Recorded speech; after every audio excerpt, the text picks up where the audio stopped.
오늘 말씀의 제목은 아름다운 열매를 어찌 버리고입니다. 여러분 인생에 아름다운 열매가 있으십니까?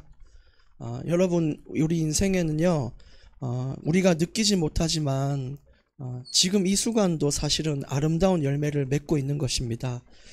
세상에 유일하신 그 한 분 하나님을 찬양하고 예배하는 인생은 세상에서 무엇과도 비교할 수 없는 아름다운 열매를 맺고 있는 것과 같습니다. 계속해서 우리는 주일날 사사기의 말씀을 나누고 있는데요. 사사기를 통해서 우리는 우리 믿음의 현실을 바라보고 있습니다.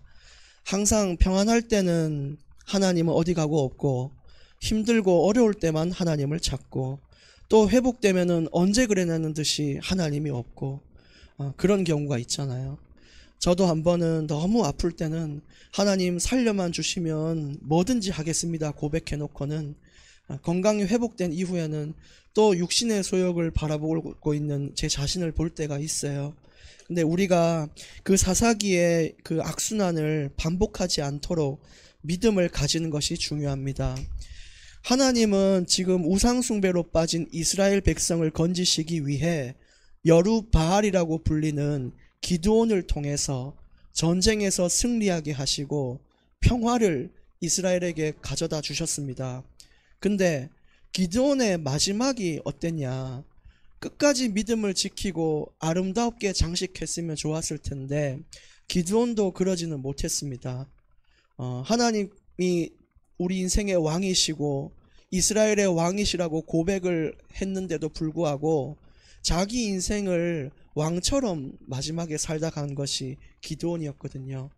하나님은 한 여인을 만나 결혼하라라고 말씀을 주셨지만 많은 아내를 두고 심지어 첩을 둬서 자녀가 몇 명을 낳았죠?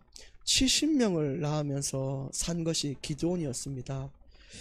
그리고 금으로 에봇을 만들어 가지고, 에봇은 제사장의 옷인데 마치 자기가 승리했던 것을 기념하고 또 지도자로서의 자격을 나타내기 위하여 금으로 제사장의 옷을 형상을 떠서 만들어 놨는데 취지는 좋아요.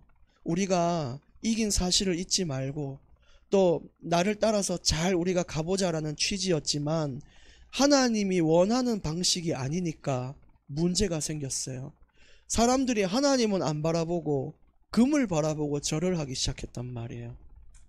그래서 여러분, 우리 인생에 아무리 선한 의도와 취지가 있어도 하나님의 뜻과 맞지 않으면 그것은 문제를 가져다 줍니다. 제가 지난주도 말씀드렸죠. 교회에 십자가를 놔뒀더니 예수님을 믿지 않고 십자가를 붙들고 울고 웃고 쓰다듬고 볼을 비비고 있는 거예요. 그거 아니잖아요. 하나님은 그것들을 제하시기 위하여 그 어떤 형상도 만들지 말라라고 하셨습니다. 근데 형상을 안 만들었을 뿐이지 우리는 우리 스스로 많은 형상을 만든다는 거예요. 돈으로 만들고 자녀로 만들고 만든다는 거예요. 근데 거기에 대한 경고를 주는 겁니다. 더 안타까운 일은 뭐였냐면 기드온이 죽은 이후에 사람들은 언제 그랬냐는 듯이 다시 우상 숭배를 했어요. 제가 교회를 섬겨보니까 마음이 아팠던 것 중 하나는 누가 있으면 오고 누가 없으면 안 오고 항상 사람을 의지할 때의 신앙생활이 많더라고요. 저 역시도 그런 신앙생활을 한 적이 있습니다. 사람이라면 또 어쩔 수 없는 부분이 그런 겁니다. 그것이 자녀들에게 이어지면 어떻게 되냐면요, 부모님이 있을 때는 부모님을 따라 신앙생활을 하지만 부모님이 안 계시면 언제 그랬냐는 듯이 예배는 없어지는 거예요. 그래서 대학을 가거나 하는 청년들에게 주로 일어나는 일이, 예배를 드리지 않고 이제 다른 지역으로 부모님 눈을 피해 가니까 그것이 새로운 시작이라는 의미가 아니라 예배로서의 해방의 의미를 가지고 갈 때가 많았어요. 그래서 제가 원하고 꿈꾸는 교회는 그 어떤 사람이 있든 없든지 상관없이 은혜 받는 교회입니다. 심지어는 제가 없을 때에도 모여서 은혜 받을 수 있는 교회가 되는 것이 하나님의 뜻인 겁니다. 마치 사람들은요, 기회인 것처럼 행해요. 내가 어떤 일이 생겨서 예배도 못 듣고 다른 거 다 필요 없고 기도도 안 하게 되면 그걸 핑계를 삼아서 세상에서 하지 못했던 것들을 계속 한단 말이에요.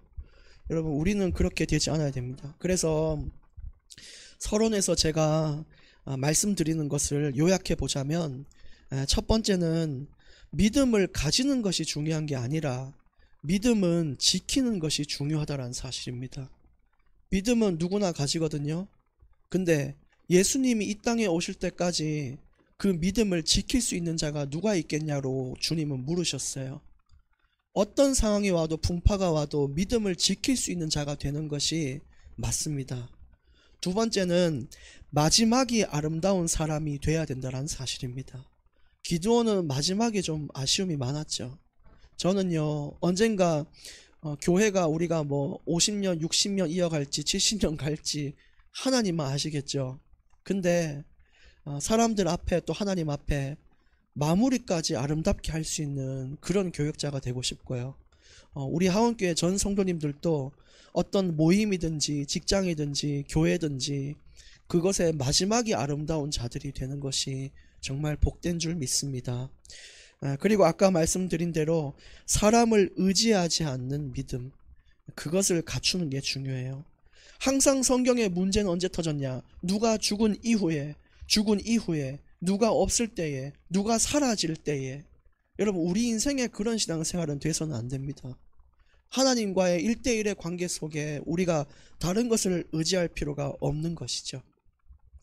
오늘 이렇게 들어가는 말씀을 드렸는데, 오늘 사사기 9장은 어떤 이야기냐? 마지막이 좀 안타까웠던 기드온이 그 가문이 철저히 몰락하는 내용을 담고 있습니다. 그래서 오늘 9장 말씀을 통해 인생의 교훈을 찾아보시는 그런 날이 되보시기를 바랍니다. 9장 1절입니다. 여룻바알의 아들 아비멜렉이 세겜에 가서 그의 어머니 형제에게 이르러 그들과 그의 외조부의 집에 온 가족에게 말하여 이르되, 청하노니 너희는 세겜의 모든 사람들의 귀에 말하라. 여룻바알의 아들 70명이 다 너희를 다스림과 한 사람이 너희를 다스림이 어느 것이 너희에게 나으냐? 또 나는 너희의 골육임을 기억하라 하니. 여룻바알이라는 기드온의 첩의 자녀의 이름이 아비멜렉입니다. 첩이 낳은 자식 이름이 아비멜렉인데, 아비멜렉이 얼마나 권력의 욕심, 성공의 욕심이 있었는지 왕이 되기 위해서 도전하는 거예요. 근데 자기 어머니의 고향이 세겜이거든요. 그래서 그 세겜에 가서 어머니 형제들에게 우리 자녀들 70명이 있는데 70명이 너희를 다스리는 것이 낫냐, 아니면 내 혼자 너를 다스릴까? 나는 너희의 형제다. 이렇게 이야기를 하면서 이렇게 가스라이팅을 하는 거예요. 3절에 그의 어머니의 형제들이 그를 위하여 이 모든 말을 세겜의 모든 사람들의 귀에 말하매 그들의 마음이 아비멜렉에로 기울어서 이르기를 그는 우리 형제라 하고, 이렇게 이야기를 했다는 거죠. 참 웃기죠. 하나님은 기드온 이후에 왕을 세우라고 한 적이 없습니다. 근데 자기가 누군가는 왕이 돼야 된다라고 주장을 하면서 누가 왕이 되면 좋겠냐라고 이야기를 하는 거예요. 참 황당한 이야기죠. 그러면서 4절에 바알불이 신전에 은 70개를 내어 그에게 주매 아비멜렉이 그것으로 방탕하고 경박한 사람들을 사서 자기를 따르게 했다라고 이야기했습니다. 돈을 가지고 사람들을 매수했는데, 방탕하고 경박한 사람들은 어떤 사람들이냐? 돈만 주면 다 하는 양아치 불량배들을 말해요. 그런 세겜에 있는 그런 사람들을 불러서 내가 돈 줄 테니까 나하고 일 하나 같이 하자 이야기를 한 거예요. 근데 그 일이 얼마나 끔찍한지요. 청부살인으로 이어졌어요. 그래서 9장 5절 말씀에 오브라에 있는 그의 아버지의 집으로 가서 여룻바알의 아들 자기 형제 몇 명이죠? 70명을 한 바위 위에서 몰살시켰다 이 말이에요. 뭘 위해서 그랬습니까? 왕이 되기 위해서. 내가 내 인생에 어떤 걸 얻고 내가 어떤 걸 쟁취하고 성공과 명예를 쫓기 위해서 아무것도 거리낌이 없이 행하는 그런 여룻바알의 모습이에요. 다만 여룻바알의 막내 아들 요담은 스스로 숨었으므로 남으니라. 그 요담은 남았기 때문에 사실상 69명이 사망을 하게 된 것이죠. 그렇게 이렇게 왕이 되기 위해서 가는 겁니다.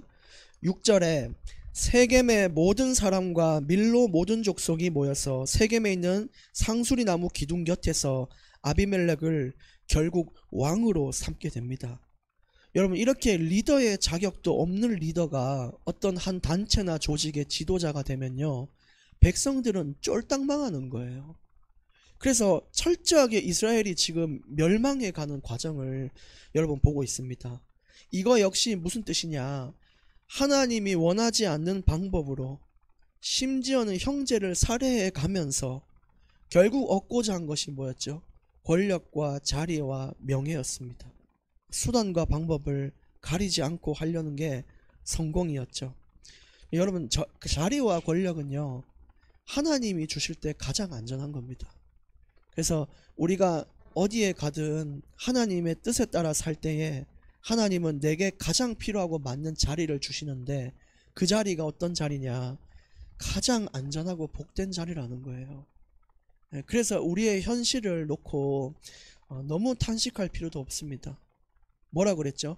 너희를 부르신 대로 그대로 갈지니라. 이 말은 내가 지금 어떤 상황에 처해 있든지 그 상황을 인정하고 기쁘게 여기라는 뜻이 담겨져 있어요.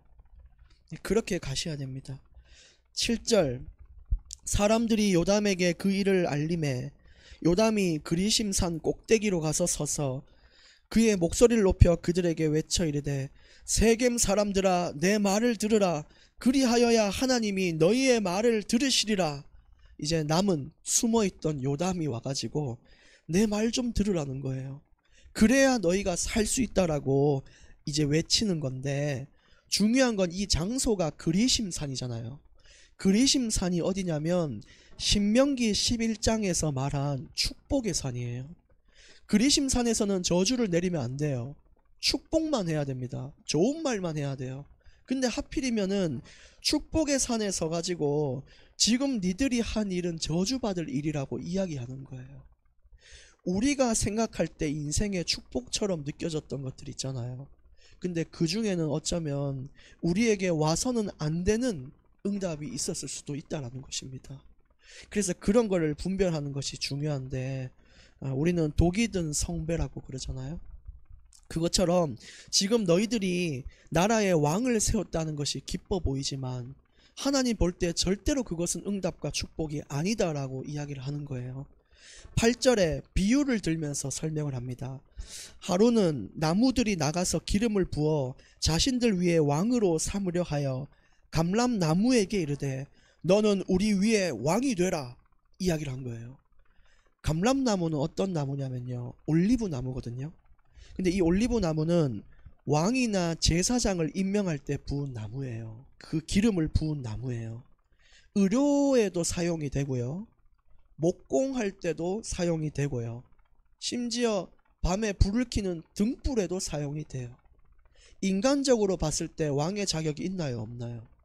있습니다. 정말 너무너무 대단한 거예요. 굉장히 가치 있고 왕이 되기에 적절한 나무에게 가서 우리의 왕이 되어줄 수 있냐고 물어봤어요. 근데 9절에 감람나무가 대답합니다. 그들에게 이르되, 내게 있는 나의 기름은 하나님과 사람을 영화롭게 하나니 내가 어찌 그것을 버리고 가서 나무들 위에 우쭐대리요 한지라. 결국 내가 아무리 대단하고 내가 어떤 능력과 사람들의 인정함이 내게 있어도 높은 자리에 가려고 주님께서 주신 것이 아니라 하나님과 사람을 영화롭게 하시기 위해 준 것이니 내가 어떤 상황에 가지 못할지라도 그것이 나의 기쁨이 된다는 것을 이야기하고 있어요. 여러분, 우리 인생도 그럴 줄 믿습니다. 우리가 다 서울대, 하버드, 카이스트 못 갔죠. 안 간 게 아니라 못 간 게 아니라 안 간 겁니다. 맞죠? 하나님 안 보낸 거예요. 그런데도 불구하고 왜 우리 인생이 아름답냐? 하나님과 사람을 영화롭게 하기 때문이에요. 10절에 이제 감람나무가 말을 안 들으니까 다른 나무한테 가요. 나무들이 또 무화과 나무에게 이르되, 너는 와서 우리 위에 왕이 되라. 얘기를 한 겁니다. 무화과 나무는요, 열매가 엄청나게 답니다. 그래서 이스라엘이나 이 근동 지방은 설탕 대신에 무화과 나무 열매를 썼어요. 심지어는 약재로도 썼거든요. 그리고 잎사귀가 굉장히 커가지고 더울 때 그늘이 되어주고 얼마나 고마운 존재인지 몰라요. 그러니까 왕이 될 가치가 있다라고 무화과 나무에게 갔더니 11절 무화과 나무가 그들에게 이르되 나의 단 것과 나의 아름다운 열매를 내가 어찌 버리고 가서 나무들 위에 우쭐대리요 한지라. 역시 자리 욕심을 내지 않고요. 하나님이 주신 내 삶이 아름다운 열매라고 이야기를 하면서 내가 지금 행복한데 이걸 다 버리고 굳이 내가 높은 자리에 서서 우쭐댈 필요가 있냐. 인생의 굉장한 만족감을 나타내며 내 인생의 현재 처한 기쁨을 드리는 거예요. 12절 나무들이 또 포도나무에게 이르되 너는 와서 우리 위에 왕이 되라 하니 13절 포도나무가 그들에게 이르되 하나님과 사람을 기쁘게 하는 내 포도주를 내가 어찌 버리고 가서 나무들 위에 우쭐대리요 얘기를 한 거예요. 포도주는요 이스라엘 지역에 식수 대신에 쓴 그게 포도주예요. 없어서는 안 되는 거고요. 가장 필요한 거고요. 소독약이고요. 너무너무 귀한 거예요. 근데도 불구하고 내가 하나님과 사람을 기쁘게 하는 것으로 만족하지 내가 가서 어떤 사람한테 우쭐대기 위하여 살 필요는 없다라고 이야기를 했습니다. 만약에 여러분 오늘 이 말씀을 믿으신다면은 우리 인생만큼 아름다운 인생이 있겠습니까? 우리 인생에 만큼 단 열매가 있겠냔 말이에요. 너무 감사한 일이죠. 14절 이에 모든 나무가 가시나무에게 이르되 너는 와서 우리 위에 왕이 되라 그랬어요. 여러분 이제 갈 데가 없으니까 마지막으로 가시나무에게 갔는데 가시나무는요 그늘막도 없고요 열매도 없고요 메말랐고요 찔리면 아파요. 왕이 될 자격이 전혀 없는데 간 겁니다. 15절 근데 그 가시나무는 거절을 했을까 안 했을까 보겠습니다. 가시나무가 나무들에게 이르되 만일 너희가 참으로 내게 기름을 부어 너희 위에 왕으로 삼겠거든 와서 뭐라고요? 내 그늘에 피하라. 가시나무가 그늘이 어디 있습니까? 이 백성 그냥 왕이 되기 위해서 자신의 거짓말과 야욕을 담은 말들만 하고 사람들을 속여가면서 협박도 해요. 그리하지 아니하면 불이 가시나무에 나와서 레바논의 백향모를 살 것이다 하였느니라. 이 이스라엘의 저주를 내린다 이 말이에요. 협박도 한 거죠. 16절 이제 너희가 아비멜렉을 세워 왕으로 삼았으니 너희가 행한 것이 과연 진실하고 의로우냐? 이것이 여룻바알과 그의 집을 선대함이냐? 이것이 그의 손이 행한 대로 그에게 보답함이냐? 이야기했습니다. 기드온이 하나님이 기드온을 통해서 이스라엘을 다 건져놨더니 그 기드온의 후대들은 전부 몰살시켜버리고 뭐 경멸하고 멸시해놓고 지금 아비멜렉을 왕으로 세운 것이 말이 되냐. 그러면서 17절에 계속 이야기합니다.